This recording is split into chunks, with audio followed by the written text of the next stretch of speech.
25 వసంతాలు పూర్తి చేసుకున్న సందర్భంగా వరంగల్లో ఎల్కుర్తిలో భారీ బహిరంగ సభ కేసీఆర్ గారి నాయకత్వంలో నిర్వహించుకోబోతా ఉన్నాం. ఏ అన్నను అడిగినా, ఏ తండకెళ్ళినా, ఏ కొండకెళ్ళినా, ఏ గడపకెళ్ళినా ఈరోజు కేసీఆర్ గారే మా యొక్క రాష్ట్రానికి శ్రీరామ రక్ష. కేసీఆర్ గారు ముఖ్యమంత్రి ఉన్నప్పుడే ఈ రాష్ట్రంలో సుభిక్షంగా ఉండే అన్ని పథకాలు మాకు అందేది. తర్వాత రైతుకు పెట్టుబడి సాయం ఇచ్చి ఎకరానికి 10,000 రూపాయలు ఇచ్చి రైతు కళ్ళల్లో ఆనందించినటువంటి వ్యక్తి మన ముఖ్యమంత్రి, తెలంగాణ తొలి ముఖ్యమంత్రి కేసీఆర్ గారు. కేసీఆర్ గారు లేరనే జీర్ణించుకోలేకపోతా ఉన్నాం. కేసీఆర్ గారు ముఖ్యమంత్రి ఉంటేనే మా రాష్ట్రం బాగుండేది అని చెప్పేసి ఈనాడు ఏ తండకెళ్ళినా, కొండకెళ్ళినా, రైతును అడిగినా, ఎవరిని అడిగినా, ఆటో కార్మికుని కానించి అంతరిక్షంలో ప్రయాణించే వరకు కూడా కోరుకుంటా ఉన్నారు. ముఖ్యంగా ఈనాడు బడి పిల్లల కానించి ఈరోజు బస్సు ఉద్యోగం దాకా, తర్వాత చిన్న పిల్లగాడిని అడిగిన కేసీఆర్ తాతే మాకు బాగుండే. పుట్టిన పిల్లగాడు కూడా ఆ రోజు కేసీఆర్ కిట్ ద్వారా నాకు చెమటకాయలు రాకుండా Johnson and Johns baby powder తోటి నేను ఒళ్ళు రుద్దుకున్నా. ఈనాడు మాత్రం రేవంత్ రెడ్డి పాలనలో ఆ జాన్సన్ అండ్ జాన్సన్ లేదు, తర్వాత కేసీఆర్ కిట్ లేదు, కేసీఆర్ కిట్ మాయమని చెప్పేసి పుట్టిన పిల్లగాని తల్లి కూడా అంటా ఉంది. అంటే ఈ తెలంగాణ రాష్ట్రంలో ఏరు కోరి తెచ్చుకున్న కాంగ్రెస్ పార్టీ ఎగిరెగిరి తంతా ఉంది. తర్వాత ఈనాడు మనం చూస్తా ఉన్నాం, రేవంత్ రెడ్డి తెలంగాణ సాంగును మార్చేసిండు, తెలంగాణ తల్లిని మార్చేసిండు విగ్రహాన్ని.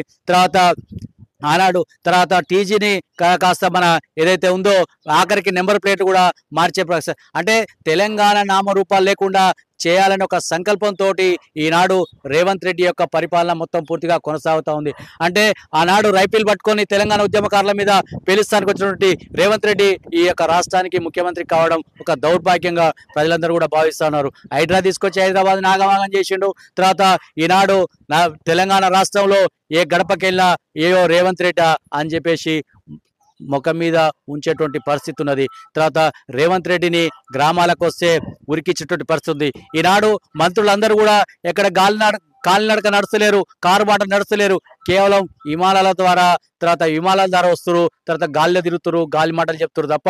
ఎందుకంటే నేల మీద వస్తే, రోడ్డు మీద వస్తే ప్రజలు మమ్మల్ని తిరస్కరిస్తారు, కొడతారు, ఉరికిస్తారన్న ఒక సంకల్పంతో ఈనాడు మంత్రులంతా కోమటిరెడ్డి వెంకటరెడ్డి గారు కావచ్చు, ఉత్తమ్ కుమార్ రెడ్డి కావచ్చు, తర్వాత పొంగులేటి శ్రీనివాసరెడ్డి కావచ్చు, తర్వాత తుమ్మల నాగేశ్వరరావు కావచ్చు, తర్వాత ఏ మంత్రి కూడా ఒక కారు బాట నడుస్తలేరు, మొత్తం విమానాల మీద తిరుగుతూ ఉన్నారు. తర్వాత ప్రజల యొక్క ధనాన్ని మొత్తం లూటి చేస్తా ఉన్నారు, తర్వాత ఇబ్బంది పెడతా ఉన్నారు ప్రజలను.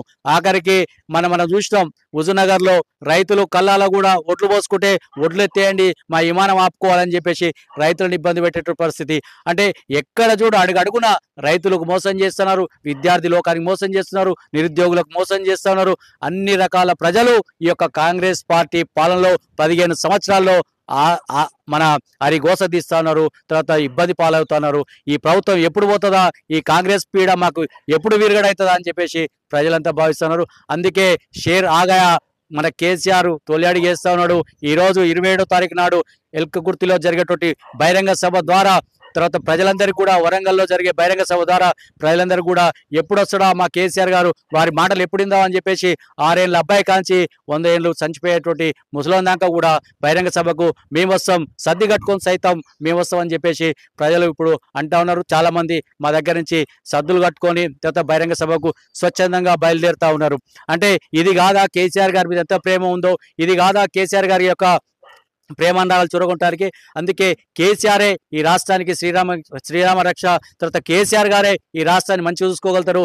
అన్ని వర్గాల ప్రజలని, సంపన్న వర్గాలని మంచి చూసుకునే వ్యక్తి, కడుపులో పెట్టుకునే వ్యక్తి మన కేసీఆర్ గారు. కాబట్టి కేసీఆర్ గారి నాయకత్వాన్ని మేము బలపరుస్తాం, కేసీఆర్ గారి నాయకత్వాన్ని మేము నడుస్తాం అని చెప్పేసి సంపన్న వర్గాలు, తర్వాత అన్ని వర్గాల ప్రజలు, ఉద్యోగస్తులు, తర్వాత వ్యాపారస్తులు, కర్షకులు, కార్మికులు అందరూ కూడా అన్ని వర్గాల ప్రజలు కూడా కేసీఆర్ గారిని కోరుకుంటున్నారు. అదేవిధంగా ఈరోజు మన వాతావరణం కూడా కేసీఆర్ గారి రాక కోసం మొత్తం కూడా వెల్కమ్ చెప్తా ఉంది, స్వాగతం పలుకుతా ఉంది. మొత్తం కూడా వాతావరణం కూడా చల్లగా అయిందంటే ఇది నిదర్శనం కేసీఆర్ ఈ యొక్క రాష్ట్రానికి మంచిగా ఉండే, తర్వాత కేసీఆర్ గారే బాగుండే అని చెప్పేసి వాతావరణం కూడా చెప్పకనే చెప్తుంది. అందుకే ప్రజలారా ఒక్కసారి ఆగమైన మరొకసారి ఆగకుండా కేసీఆర్ గారి నాయకత్వాన్ని మనందరం కూడా బలపరుద్దామని చెప్పేసి ఈ వరంగల్ జరిగే బహిరంగ సభ ఈ ప్రజలకు, ఈ భారతదేశానికి ఒక నాంది కావాలని చెప్పేసి ఈ సందర్భంగా తెలియజేస్తా ఉన్నాం. కేసీఆర్ గారు ఎట్లా మాట్లాడతారో విందామని చెప్పేసి లక్షలాది మంది ఈరోజు ప్రపంచవ్యాప్తంగా కోట్ల మంది ఈరోజు ఎదురు చూస్తూ ఉన్నారు. కేసీఆర్ గారి బహిరంగ సభ ఎట్లా ఉంటుంది, కేసీఆర్ గారి మాటలు ఈరోజు తూటాలకి ఎట్లుంటాయి, ఒక సింహం బయటికి వెళ్ళింది, ఆ సింహం ఏం మెసేజ్ ఇస్తుంది జనాలకు అని చెప్పేసి అందరు కూడా ఎదురు చూస్తూ ఉన్నారు. కళ్ళల్లో ఒత్తులేసుకొని తర్వాత ఎదురు చూసేటువంటి టైం ఉన్నది. 5:30 నుంచి 6:30 వరకు కేసీఆర్ గారి బహిరంగ సభ స్పీచ్ని అందరూ కూడా వీక్షించడం కోసం ప్రజలందరూ కూడా టీవీలలో తర్వాత చూడడం కోసం, తర్వాత సెల్ ఫోన్లో వాట్సాప్లలో తర్వాత అందరూ కూడా ప్రజలు చూడడం కోసం అందరూ కూడా రెడీగా ఉన్నారు. తర్వాత కేసీఆర్ గారు ఎట్లా మాట్లాడతాడు, దేనికోసం మాట్లాడతాడు, ఈ దేశం కోసం, తర్వాత అదేవిధంగా ప్రజలు పడుతున్నటువంటి బాధలు, తర్వాత ప్రజలు పడుతున్నటువంటి వెదలు, ఈ యొక్క 15 నెలల కాలంలో జరిగిన విధ్వంసాన్ని గురించి కూడా మాట్లాడబోతా ఉన్నారు కేసీఆర్ గారు. ఎందుకంటే 15 సంవత్సరాల నుండి జరిగినటువంటి విధ్వంసం కేవలం ఒక 15 నెలల్లో కాంగ్రెస్ పార్టీ తెచ్చింది యొక్క అన్ని విధ్వంసాలు. కాబట్టి ఈరోజు చూస్తాను ప్రజలు ఏ వర్గం కూడా మంచిగా లేరు, అందరు ఇబ్బందులు ఉన్నారు. అవన్నీ కూడా వివరిస్తారు ప్రజలకు సవివరంగా కేసీఆర్ గారు. కేసీఆర్ గారు రాక కోసం, కేసీఆర్ గారు ఏం మాట్లాడుతారో చూడడం కోసం కోటాను కోట్ల మంది ఎదురు చూడబోతా ఉన్నారు.